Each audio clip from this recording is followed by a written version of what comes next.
حضرت ابوبکر صدیق رضی اللہ عنہ نے ملک عرب کے اندر سے فتنہ ارتداد کو کیسے ختم کیا تھا؟ حضرت ابوبکر صدیق رضی اللہ عنہ نے مسلمانوں کی 4 لشکریں کس ملک کے خلاف روانہ کیے تھے؟ جنگ ارموک کے میدان میں حضرت خالد بن ولید رضی اللہ عنہ نے ایرانیوں کو کیسے شکست دے چکا تھا؟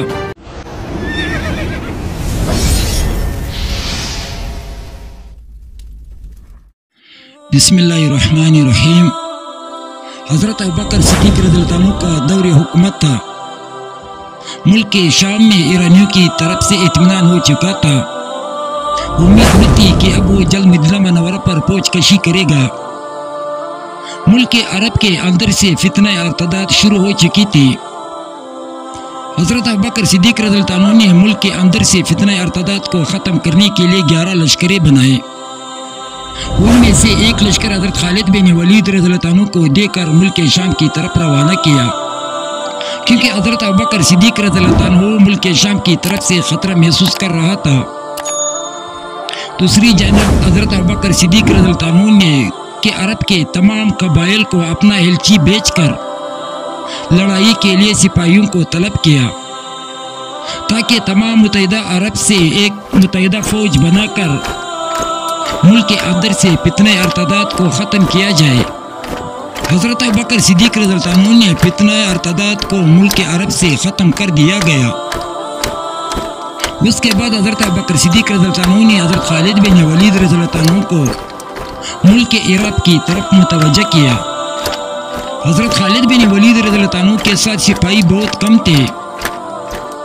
حضرت ابوبکر صدیق رضی اللہ عنہ نے حضرت خالد بن ولید رضی اللہ عنہ کو یہ خط لکھ کر بھیج دیا اور حکم دیا کہ آپ لڑائی میں جم کر مقابلہ کرنے سے پرہیز کریں۔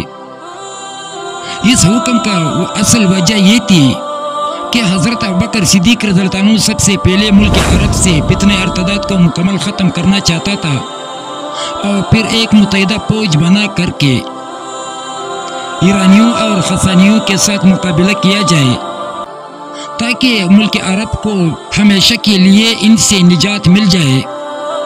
اور اس سے پہلے حضرت ابوبکر صدیق رضی اللہ عنہ ایرانیوں اور خسانیوں سے جنگ چھیڑنا نہیں چاہتا تھا، کیونکہ حضرت ابوبکر صدیق رضی اللہ عنہ ایک محکم فوج بنا کر کے ان لوگوں سے لڑنا چاہتا تھا، تاکہ ان لوگوں کو شکست دے کر ملک عرب کو اس سے ہمیشہ کے لیے نجات مل جائے۔ ادھر ایرانی شہنشاہ ہرقل کسریٰ کو حضرت خالد بن ولید رضی اللہ عنہ کو ملک شام کے اندر کا موجود ہونے کا خبر مل گیا۔ ہرقل کسریٰ نے سب سے پہلے وہاں کے قبائلی سرداروں کو حضرت خالد بن ولید رضی اللہ عنہ کے خلاف ابھارنا شروع کیا۔ جب یہ چھوٹے چھوٹے لشکریں مسلمانوں کے ہاتھوں سے شکست کھاتے ہوئے دیکھا تو ہرقل نے ایک عظیم شان فوج کا لشکر تیار کر کے اس کا سردار یامان نامی ایک عظیم سردار مقرر کر کے مسلمانوں کے خلاف روانہ کیا۔ 1-2 دن کے بعد یہ لشکر مسلمانوں کے سامنے آ گیا۔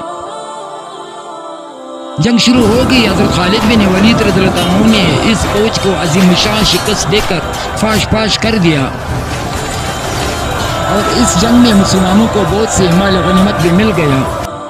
اس شکست کی خبر جب ہرقل کسریٰ کو مل گئی تو وہ خود قسطنطنیہ سے نکل کے ملک شام میں آ کر لڑائی کے لیے فوج کو جمع کرنا شروع کیا۔ حضرت خالد بن ولید رضی اللہ عنہ خط و کتابت سے یہ سب حال احوال حضرت ابوبکر صدیق رضی اللہ عنہ کو آگاہ کر رہے تھے۔ اتفاقاً جس روز یہ خط مدینہ منورہ پہنچ گئے، اس دن اکرمہ بن ابو جہل رضی اللہ عنہ بھی اپنی مہم سے فارغ ہو کر مدینہ منورہ پہنچ گئے تھے۔ تو حضرت ابوبکر صدیق رضی اللہ عنہ نے اس کو ایک فوج کا دستہ دے کر حضرت خالد بن ولید رضی اللہ عنہ کی طرف روانہ کیا۔ اس ٹائم ملک عرب کے کئی قبائل سے لوگ جہاد فی سبیل اللہ کے لیے آ رہے تھے اور جمع ہو رہے تھے۔ اس کے بعد عمرو بن العاص رضی اللہ عنہ کو بھی ایک لشکر دے کر اور یہ حکم دیا کہ آپ فلسطین کی طرف سے ملک شام پر حملہ آور ہو جاؤ۔ اس کے بعد ایک اور فوج یزید بن ابو سفیان کو دے اور یہ حکم دیا کہ آپ دمشق کی طرف سے ملک شام پر حملہ کرو۔ پھر ایک اور فوج بنا کر اس کا سردار ابو عبیدہ بن جراح رضی اللہ عنہ کو دے کر حکم دیا کہ آپ حماس کی طرف سے ملک شام پر حملہ آور ہو جاؤ۔ اسی ٹائم شرجیل بن حسینہ رضی اللہ عنہ بھی ملک عراق سے تشریف لا چکے تھے۔ حضرت ابوبکر صدیق رضی اللہ عنہ نے اس کو بھی ایک لشکر بنا کر کے روانہ کیا اور حکم دیا کہ آپ اردن کی طرف سے ملک شام پہ حملہ آور ہو جاؤ۔ حضرت ابوبکر صدیق رضی اللہ عنہ نے یہ چاروں لشکریں 4 مختلف راستوں سے روانہ کیا، مگر ان چاروں لشکروں کے آپس میں خط و کتابت کا سلسلہ جاری تھا۔ جب مسلمانوں کی یہ 4 لشکریں ملک شام کے سرحدی علاقوں تک پہنچ گئے، ادھر ہرقل کسریٰ کو یہ سب پتہ چل گیا کہ مسلمانوں کی 4 لشکریں ملک شام پر 4 مختلف راستوں سے حملہ آور ہو رہے ہیں، تو ہرقل نے بھی 4 لشکریں بنانے کی تیاری شروع کی۔ سب سے پہلے 90,000 کی لشکر اپنے بھائی تزارق کو دے کر عمرو بن العاص رضی اللہ عنہ کے سامنے کی طرف روانہ کیا۔ اس کے بعد ایک اور لشکر بنا کر اس کا سردار یزید بن جرجہ کو سردار بنا کر مسلمانوں کے خلاف روانہ کیا۔ اس کے بعد اس نے ایک اور لشکر بنا کر اس کا سردار راکس نامی سردار کو بنا کر مسلمانوں کی تیسری لشکر کے مقابلے کے لیے روانہ کیا، اور اس کے بعد چوتھی لشکر اس نے تکار بن نتورس کو دے کر شرجیل بن حسینہ رضی اللہ عنہ کے مخالف روانہ کیا۔ اس طرح ہرقل کسریٰ نے مسلمانوں کی 4 لشکروں کے مخالف 4 زبردست لشکری روانہ کیے۔ حالانکہ مسلمانوں کی 4 لشکروں کا تعداد 30,000 سے بھی کم تھے۔ ہرقل کسریٰ نے 2 لاکھ کے سپاہیوں پر مشتمل 4 لشکریں بھی مسلمانوں کے خلاف روانہ کیے، کیونکہ یہ مسلمانوں کی لشکر سے 8 گنا زیادہ تھی۔ مسلمانوں کی سرداروں کو جب یہ پتہ چل گیا کہ ہرقل نے ہمارے خلاف 4 عظیم الشان لشکری روانہ کیے ہیں، تو مسلمانوں کی سرداروں نے سب سے پہلے یہ ساری حال احوال خط و کتابت سے حضرت ابوبکر صدیق رضی اللہ عنہ کی طرف روانہ کیا، اور دوسری طرف یہ مشورہ کیا کہ جب تک حضرت ابوبکر صدیق رضی اللہ عنہ کی طرف سے حال احوال نہ آ جائے، اس ٹائم تک ہم 4 لشکریں اکٹھے ہو جائے۔ یہ خط سے حضرت ابوبکر صدیق رضی اللہ عنہ کی طرف پہنچ گیا۔ حضرت ابوبکر صدیق رضی اللہ عنہ نے سب سے پہلے یہ حکم دیا کہ آپ 4 لشکریں اکٹھے ہو کر ایرانیوں کا مقابلہ کرو، اور دوسری جانب حضرت خالد بن ولید رضی اللہ عنہ کی طرف خط روانہ کیا، اور اس کو حکم دیا کہ آپ اپنی جگہ پر مسنہ بن حارثہ کو چھوڑ کر آدھی فوج اپنے ساتھ لے کر ملک شام کی طرف روانہ ہو جاؤ، اور وہاں پہنچ کر 4 لشکروں کا سپہ سالاری اپنے ہاتھ میں لے لو، کیونکہ اس ٹائم میں حضرت ابوبکر صدیق رضی اللہ عنہ کو حضرت خالد بن ولید رضی اللہ عنہ سے اچھا سردار کہیں نہیں مل جاتا تھا، کیونکہ حضرت خالد بن ولید رضی اللہ عنہ نے اس سے پہلے بھی ایرانیوں سے بہت سی سلطنتیں فتح کی چکے تھے۔ یہ خط جیسے حضرت خالد بن ولید رضی اللہ عنہ کے پاس پہنچ گیا، تو خالد بن ولید رضی اللہ عنہ نے فوراً اپنے ساتھ 10,000 کا لشکر لے کر ملک شام کی طرف روانہ ہو گیا۔ ادھر یہ سب صورتحال ہرقل کسریٰ کو بھی پہنچ گیا کہ مسلمانوں کی 4 لشکریں اکٹھے ہو گئے۔ اس نے بھی اپنی فوج کو یہ حکم دیا کہ آپ بھی 4 لشکریں اکٹھے ہو کر اور اس کا سپہ سالار اپنے بھائی تزارق کو بنا دیا۔ اتفاقاً سے مسلمانوں کی 4 لشکریں یرموک کے میدان پر جمع ہو گئے اور وہاں پر خیمہ زن ہوئے۔ ادھر سے ایرانیوں کی فوج بھی آ کر میدان یرموک کی دوسری سائٹ پر خیمہ زن ہوئے۔ ایرانی فوج کے پیچھے پہاڑ تھے اور ایک سائٹ پہ سمندر تھا۔ 1-2 دن کے بعد حضرت خالد بن ولید رضی اللہ عنہ بھی اپنی دستے کے ساتھ میدان یرموک پر پہنچ گئے۔ تو سب سے پہلے حضرت خالد بن ولید رضی اللہ عنہ نے سپہ سالاری کا ہیت کیا اور اس کے بعد میدان یرموک کا معائنہ کیا۔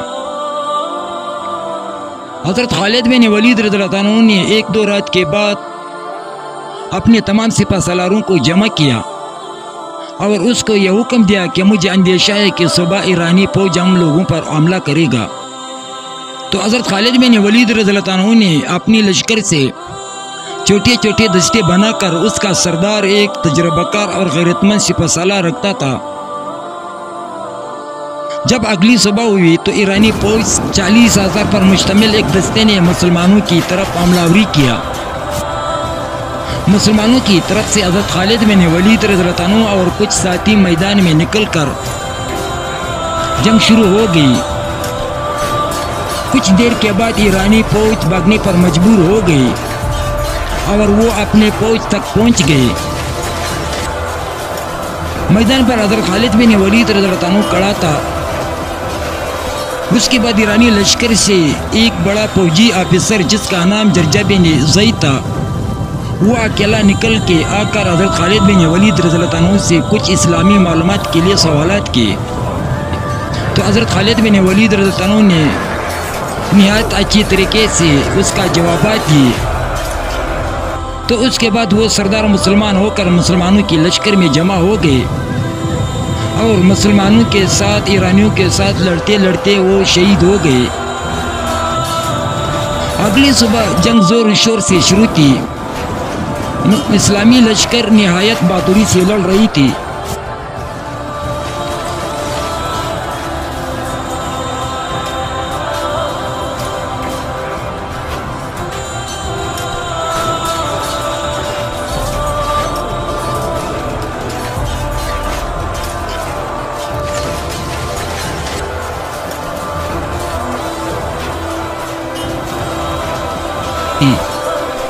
حضرت خالد بن ولید رضی اللہ عنہ کی تلوار بجلی کی طرح چل رہی تھی۔ ابو سفیان رضی اللہ عنہ بھی نعرہ تکبیر اللہ اکبر کی جذباتی نعرے مسلمانوں کے بیچ میں لگا رہے تھے تاکہ مسلمانوں لشکر میں جذبہ پیدا ہو جائے۔ کچھ دیر کے بعد اکرمہ رضی اللہ عنہ نے بلند آواز میں یہ کہہ کر کہا کہ ہائی کوئی مرد جو میرے ساتھ اپنے سر پر کفن باندھ کے ان رومی لشکر کے اندر گھس کر کے یا تو شہید ہو جائے یا غازی بن کر واپس آ جائے۔ تو مسلمانوں کی لشکر سے 300 غیرت مند اور بہادر مجاہدین نکل کر اپنے سر پر کفن باندھ کر نعرہ تکبیر اللہ اکبر کے نعرے لگا کر ایرانیوں کے فوج کے اندر گھس کر ایسی لڑائی شروع ہوئی کہ دیکھنے کے لائق تھے۔ ادھر سے حضرت خالد بن ولید رضی اللہ عنہ اور اس کا دستہ ایرانی فوج پر ایسی زبردست حملے کر رہے تھے کہ ایرانی فوج کو پیچھے ہٹنے پر مجبور ہو رہے تھے۔